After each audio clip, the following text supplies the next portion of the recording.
Petra was not simply built, it was persuaded into existence by the Nabataeans, the desert people whose greatest invention was learning how to live where others saw only stone and thirst. Long before it became a symbol of ancient grandeur, Petra began as a strategic settlement tucked into the rugged canyons of southern Jordan, where narrow passages and towering cliffs offered both shelter and defense.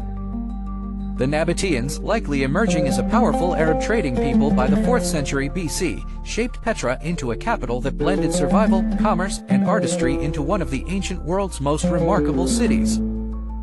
The city's rise was tied to geography. Petra sat at the crossing point of major caravan routes linking Arabia, Egypt, the Levant, and Mesopotamia.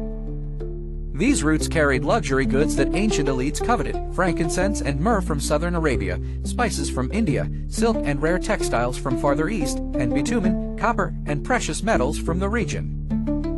The Nabataeans grew wealthy by controlling access to these routes, taxing caravans, providing water, and offering protection across dangerous desert terrain.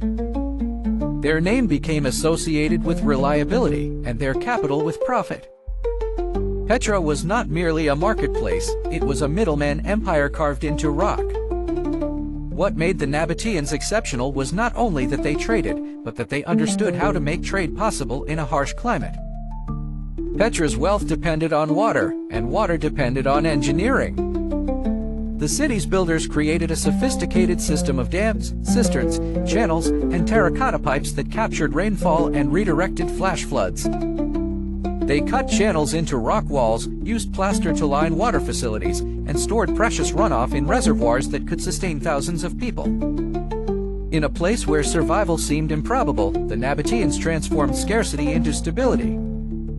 Their water system was an achievement of practical genius, and it allowed Petra to flourish in an environment that would have defeated less inventive societies. Petra's architecture reflects both Nabataean creativity and the city's role as a crossroads of cultures. The famous fad known as Al-Khazna, often called the treasury, was not a treasury at all but a monumental tomb, likely built in the 1st century CE. Its elaborate columns, sculpted pediments, and carved figures reveal influences from Hellenistic, Roman, and Eastern traditions, yet the result is unmistakably Nabataean. Nearby, the monastery, the royal tombs, and countless smaller facades show how the Nabataeans used the living rock of the canyon as a canvas for power and memory. The city's streets, temples, theaters, and tombs reveal a society wealthy enough to think in monumental terms, but practical enough to adapt borrowed styles to local needs. At its height, Petra was a cosmopolitan city. Merchants from many lands passed through it, and its population was likely diverse in language, religion, and custom. The Nabataeans worshipped deities connected to the sky, stones, and regional traditions, but by the Roman period their culture had absorbed foreign influence.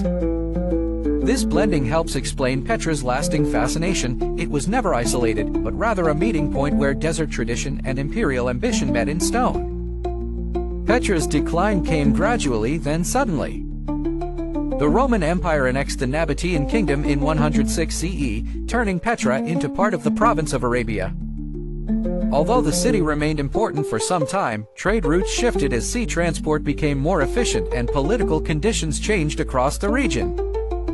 Earthquakes repeatedly damaged buildings and waterworks, especially the devastating quakes of the 4th and 6th centuries CE. As infrastructure failed and commerce diminished, residents began to leave. By the early Islamic period, Petra had largely faded from major historical memory, surviving only in local tradition and the imagination of travelers. For centuries, Petra slept in relative obscurity until the Swiss explorer Johann Ludwig Burckhardt brought it back to wider attention in 1812. Since then, archaeologists have continued to uncover evidence of a city far more complex than the popular image of a single spectacular monument.